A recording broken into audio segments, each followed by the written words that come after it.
los planos, las sustancias y conformo un equipo con experiencia que mínimo tenga ingeniería, mantenimiento, operaciones, HSE, equipo mínimo, porque la expertise de cada una de las dimensiones de la planta que van a sentarse a analizar esos riesgos y cuantificar esas consecuencias y esas probabilidades. ¿Qué criterios utilizo para hacer una identificación de peligros? Uno, la frecuencia que ustedes como compañía establezcan de cada cuánto la van a actualizar. Si cada 5, si cada 10, si cada 3. Dos, toda instalación nueva tiene que tener un estudio de riesgos. Si ocurre un accidente grave, tengo que volver y hacer el estudio de riesgos. Si voy a desmantelar, tengo que hacer un estudio de riesgos. Si voy a actualizar algún manejo de cambio, alguna incorporación de un activo, tengo que volver y hacer ese estudio de riesgo en esa planta. Y si la legislación me exige una frecuencia diferente a la que ustedes en el punto 2 establecieron, tengo que volverlo a hacer. Esos serían los criterios por los cuales yo tengo que volver a hacer. Una vez lo hago, lo más importante es verificar cuáles planes de acción mitigan esos riesgos intolerables, estos que me quedaron en la franja roja y naranja, y cerrarlos.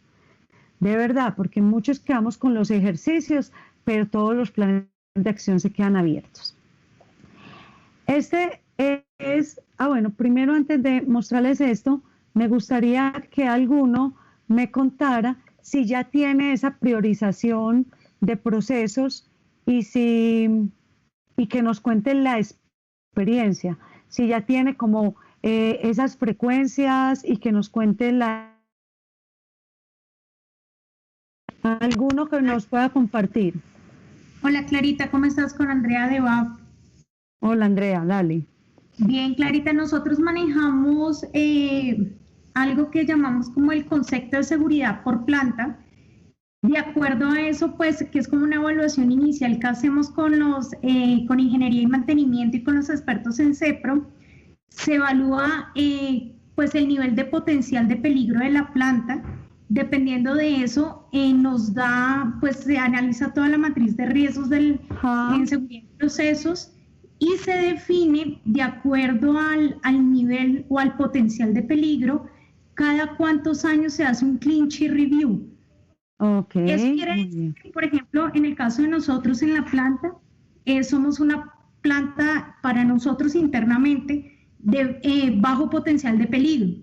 Y nosotros hacemos un clinch review cada 5 años con ingeniería y mantenimiento y los expertos en seguridad de procesos, precisamente como para hacer limpieza y volver a analizar riesgos. Y no solo eso, sino analizar esas capas de seguridad de las que tú hablas, cómo se están manejando y adicional evaluar qué tan actualizados están los diagramas PNID y los estudios de clasificación de áreas. Excelente. Y sobre todo porque las buenas prácticas de industria van evolucionando. Entonces, 5 años más tarde, lo que un tanque sin indicador de nivel o sin alarma de nivel era válido, las buenas prácticas con los accidentes va diciendo no, ahora este tipo de sustancias al menos tiene que tener una corneta. Entonces, cuando usted vuelve a ese HACCP, 5 años o 3 años o lo que establece y lee que esa buena práctica cambió en el HACCP, entonces ya le incorporas ese nuevo control a la planta. Y es para eso que se hace. Gracias, Andrea, por compartir. Entonces, eso es, les traje la más sencilla sobre la cual uno puede empezar a priorizar cuál sería sus prioridades y decir con qué frecuencia. Y esto se llama una identificación de peligros mayores. Entonces, lo primero que uno hace es listan todas sus plantas en una hoja.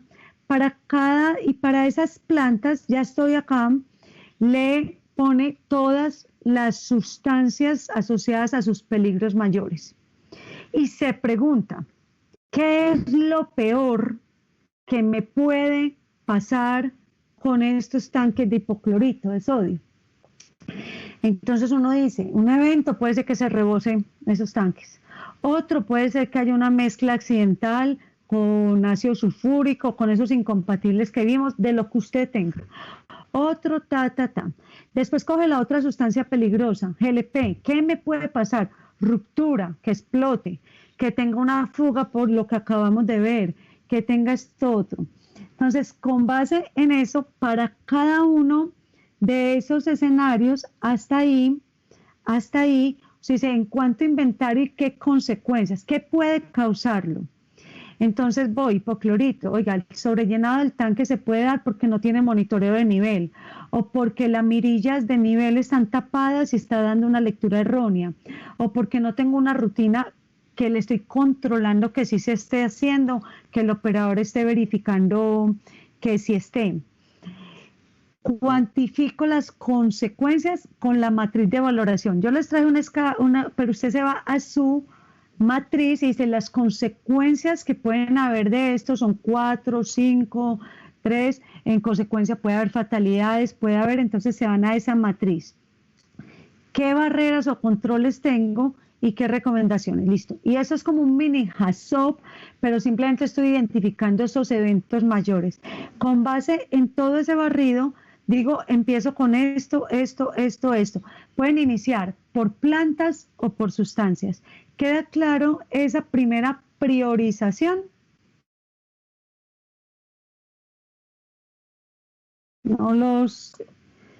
¿Queda claro una de las técnicas de priorización? Sí, señora. Sí, muy claro. Gracias. Perfecto.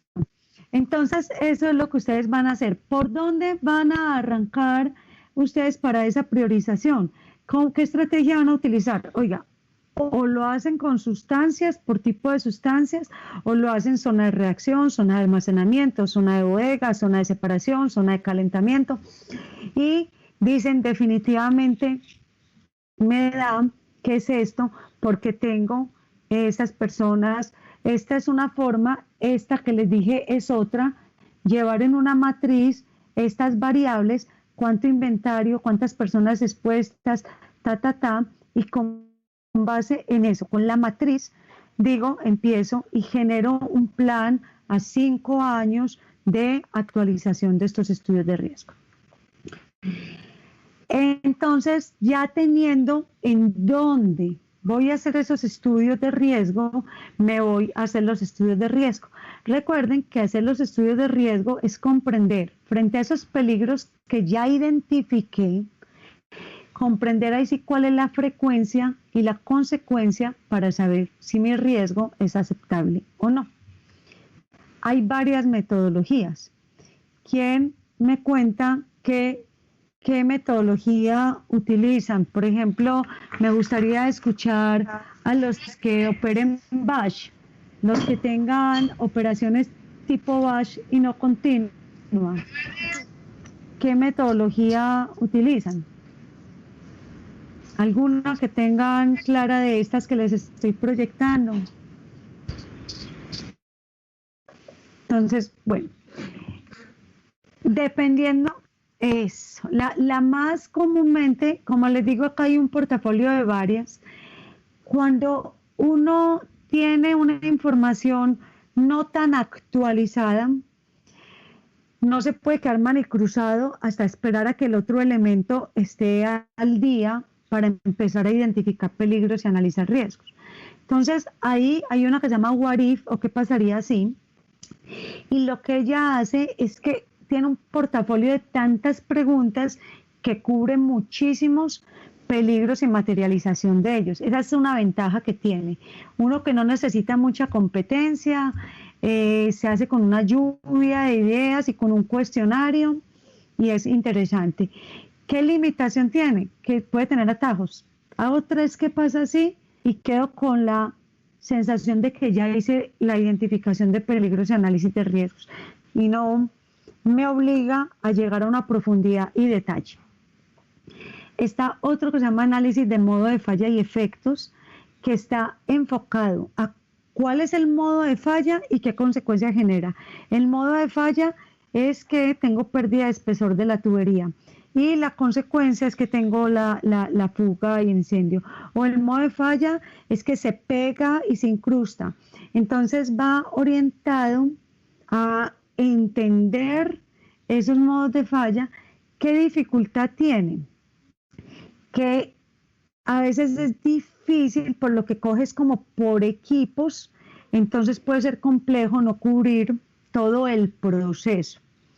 La más comúnmente aceptada, pedida por la mayoría de los reaseguradores, es el HACCP, que es un estudio de riesgos y operatividad. Yo soy un poquito gaga, creo que los gagos, bueno, no sé. Entonces, esta es muy aprobada porque lo que hace es que es una evaluación que tiene una metodología de coger cada variable de proceso y analizar las desviaciones de esa variable. ¿Qué significa? Para un pedazo de proceso, coge qué pasa si hay más presión, si hay menos presión, si hay vacío, qué pasa si hay más temperatura, menos temperatura, si se puede congelar, qué pasa si hay más flujo, menos flujo, contraflujo, además de, o sea, un flujo adicional de otra sustancia, equivocado, nivel. Entonces coge para cada pedazo de PNID y le da un recorrido de todas las variables. Y entonces va mirando si están las capas de protección instaladas. Está análisis de árbol de fallas que está muy orientado a un equipo. ¿Qué evento y qué generó? Entonces, el evento, lo que generó, y a mí en lo personal me gusta mucho análisis de árbol de fallas cuando estoy investigando sobre una instalación de un equipo asociado solamente a un equipo, pero no a un proceso completo. Y existe el LOPA, que por sus siglas en inglés es análisis de capas de protección, Layer of Protection Analysis, y este tiene un prerequisito y es que primero tienes que tener un HACCP. Cuando en el HACCP te dan muchos riesgos altos, que significa que las barreras no son suficientes, se recomienda hacer un LOPA. El LOPA lo que hace es que empieza a ver si le tienes que poner instrumentación redundante o especificaciones de instrumentos de algo que se llama SIL, que es un nivel de integridad de seguridad, que es como la confiabilidad, si se puede decir, el modo de falla de una válvula frente a otra, de un instrumento frente a otro. ¿Cuándo usarlas? Esta es una copialina sugerida, hay otras que le dice a uno, si usted está en un proyecto, lo mínimo cuando está en la etapa conceptual es que haga un what if, pero lo recomendado es que haga unas técnicas más avanzadas. Si ya está en básica y detallada, haga un HACCP. Si está ya con una planta existente, lo recomendado es que haga un HACCP o árboles de falla, o sea, mínimo pues un what if. Y si va a desmantelar, haga un HACCP o un what if. Entonces le va diciendo como cuáles le sugiere. Y esas son las metodologías cualitativas que se hacen. Hay otras complementarias que se llaman estudios de consecuencias. ¿Alguno ha hecho un estudio de consecuencias? ¿Tienen estudios de consecuencias? Creo que la agente ambiental para las simulaciones de los derrames y pérdidas de contención de los compuestos que tenemos en la planta. Entonces, acá les tengo otro regalo para los ingenieros de proceso. Los estudios de consecuencia se hacen para mirar, de acuerdo con el inventario, las condiciones de presión y de temperatura y el modo de falla que yo simule, que voy a tener un orificio en la tubería, que va a explotar porque va a ser un bleve, que el modo de falla es que se va a abrir una brida. Con base en esos escenarios que son creíbles, lo que me mira es el efecto. Si es incendio, en radiación. Entonces me construye algo. Si ustedes ven esto, tiene como una zona roja, una naranja y una amarilla. Entonces lo que me muestra es los niveles de radiación rojo son suficientes para morir. Un bombero no se puede acercar ahí ni con chaqueta. La naranja es una radiación en la que puedes estar 15 minutos. La amarilla es una radiación en la que puedes estar hidratándote tanto tiempo. Entonces te sirve para planear la respuesta a emergencias. Si esa explosión te hace eso mismo, zona roja, la onda explosiva es suficiente para destruir y tumbar muros y equipos y hacer destrucción total. La naranja genera daños parciales, entonces yo digo, ¿dónde voy a ubicar el cuarto de control frente a este peligro de explosión? Y la amarilla, daños menores, problemas de oído, demás. Y para nubes tóxicas, lo mismo, la roja, inmediatamente peligrosa para la vida, si entras mueres, la otra 15 minutos, la otra puedes estar. Entonces, ahí les acabo de poner en el chat, Aloha te permite autocapacitarte, una persona que tenga conocimientos de procesos, y empiezas a cacharrear, oiga, ¿qué pasa con este tambor de GLP? ¿Qué pasa con este tanque de este tóxico? ¿Qué pasa con este cloro? Para tener, con base en el inventario, presión, temperatura y en qué ciudad y qué lugar estás ocupada, está tu instalación, velocidad del viento y otras variables que te va a pedir, saber cómo se va a comportar la onda explosiva, la radiación o la nube tóxica frente a eso. ¿Para qué te sirve? Para planear tus planes de respuesta de emergencia, regulaciones. Y finalmente, un QRA, que es un análisis cuantitativo, se hace cuando los riesgos te dan muy altos y tú tienes que decir, oiga, la probabilidad, ¿qué tanto es? Porque uno puede decir, construyamos un muro que me vale $5 millones con una probabilidad de ocurrencia demasiado baja. Entonces ya hay unos estudios cuantitativos que se basan en estudios estadísticas mundiales que me dicen, mire, el riesgo de que, la probabilidad de riesgo de que se derrame un tanque de gasolina con esto y esta instrumentación es 10 a la menos 4. Entonces se va uno con esos números a ver con mis protecciones en qué nivel de riesgo estoy para saber si amerita hacer o no la inversión que me está sugiriendo el HACCP. Entonces ese es el portafolio de diferentes metodologías. Vamos a hacer un ejercicio. Entonces nos vamos a preparar para el ejercicio. Decimos, vamos a hacer, perdónenme, que les traje un tanque porque siento que todos tenemos tanques. Entonces les traje uno supremamente básico, solo para que entendamos cómo funciona la metodología. ¿Listo? Vamos a arrancar. Antes de arrancar, tengo que tener esta información. Planos, plan, los layout, el diagrama de bloques y el PIAN-ID. Listo. Descripción del proceso. Tengo que saber el balance de masa-energía, cómo funciona la razón de ser de ese proceso. Distribución poblacional y fuentes de ignición. Entonces tengo que identificar en dónde estarían esas amenazas si estoy hablando de un inflamable. Si estoy hablando de un incompatible, en dónde estarían ya no esas fuentes de ignición, sino dónde estarían esas posibles mezclas de incompatibilidad. Y qué población interna y externa tengo. Consigo la estadística de accidentalidad de mi planta para esa planta en particular que va a ser el estudio y del mundo. ¿Qué ha ocurrido en el mundo en plantas así? Para estudios de consecuencias, la rosa de los vientos, sistemas contra incendio y la filosofía de control de emergencia que ustedes tengan, sea que tengan extintores, hidrantes, sistemas de interlocks de apagadas de emergencia, diagramas causa-efecto de esos interlocks. Esto es algo mínimo para una planta mínima. Entonces, voy a irme a la metodología más básica. ¿Qué pasa si tengo un proceso de recepción, viene, entra con una bombita a un tanque y sale con unas bombitas hacia mi proceso? Entonces, lo primero que hace la metodología es separar en nodos. Listo, separo en nodos. Entonces separo por procesos: recepción, almacenamiento, entrega. Puede ser una forma de separar.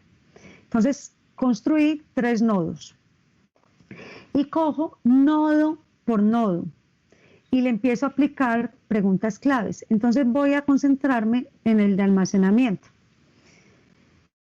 y le hago las preguntas claves. ¿Qué pasa si hay más nivel? Cuénteme qué pasa si hay más nivel del normal.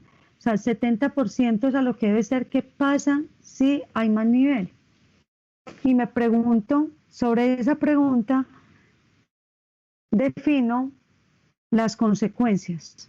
Entonces, les voy mostrando el formato. Un tanque de tolueno, ¿qué pasa si hay más nivel? Consecuencias: derrame con incendio, porque el tolueno es inflamable. Y después digo, ¿qué puede causar que haya más nivel en este tanque? Entonces me pregunto, ¿qué puede causar? Que tenga un sobrellenado de parte de carrotanques porque había un remanente. ¿Qué más? Que estén tapadas las tomas del LG. ¿Qué más? Que me equivoqué y puse el tanque que estaba en uso. Bueno, con base en eso identifico qué cosas tengo para evitar que se sobrellene el tanque. Entonces digo, mire, yo tengo ahí un transmisor de nivel, o tengo una mirilla, o tengo esta rutina del operador, y describo todo lo que tengo. Con ese control me vengo y digo, la consecuencia si se derrama ese tanque de tolueno es alta, porque se puede prender, es inflamable.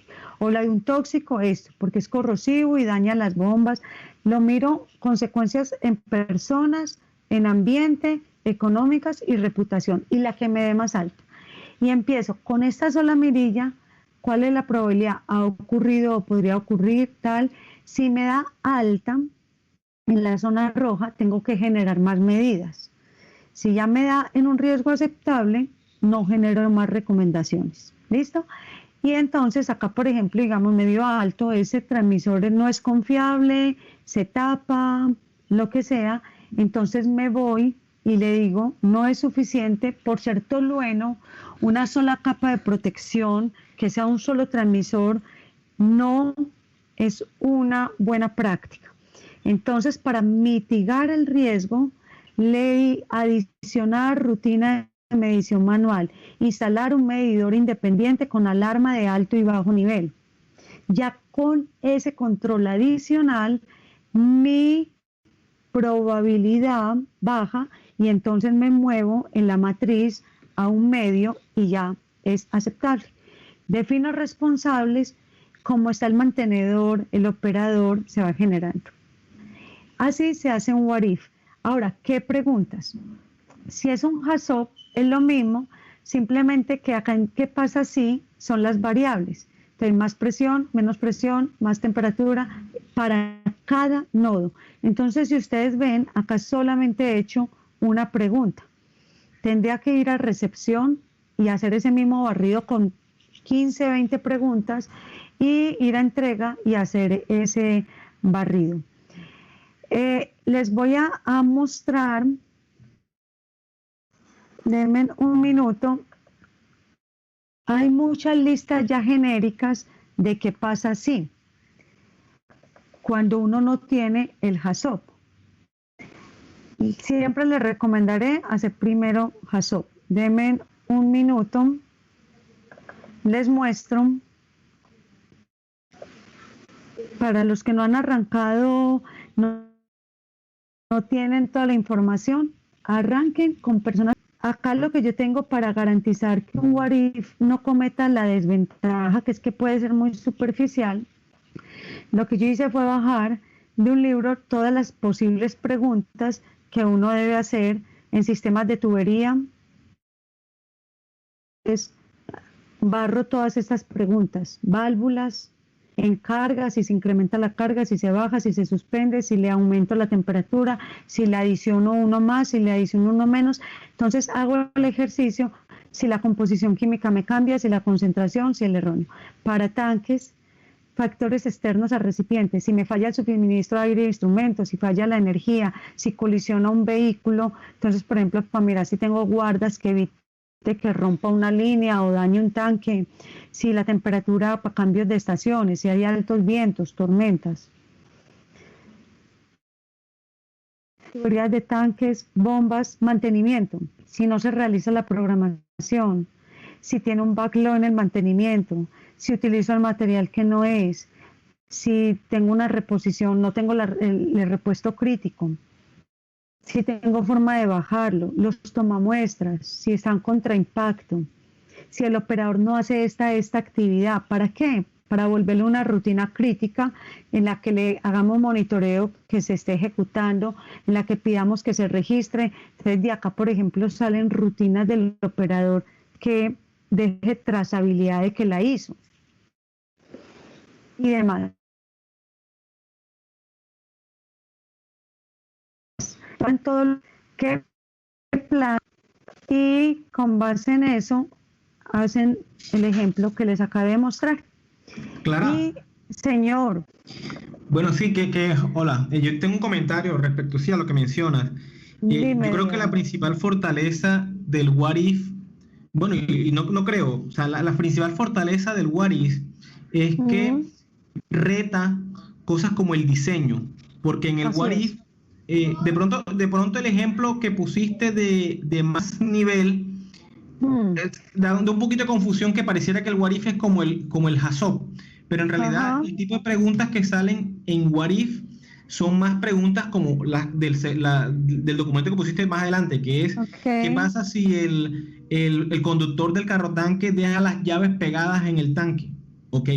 ¿Qué pasa si durante el diseño del tanque no se midieron, no se verificó la compatibilidad del material con la sustancia que va a contener? Son ese tipo de cosas las que genera el What If, ¿ya? Y el HAZOP ya sí es como más metódico. Yo digo que es más aburrido, porque es que toca ir nodo por nodo, que equipo por equipo.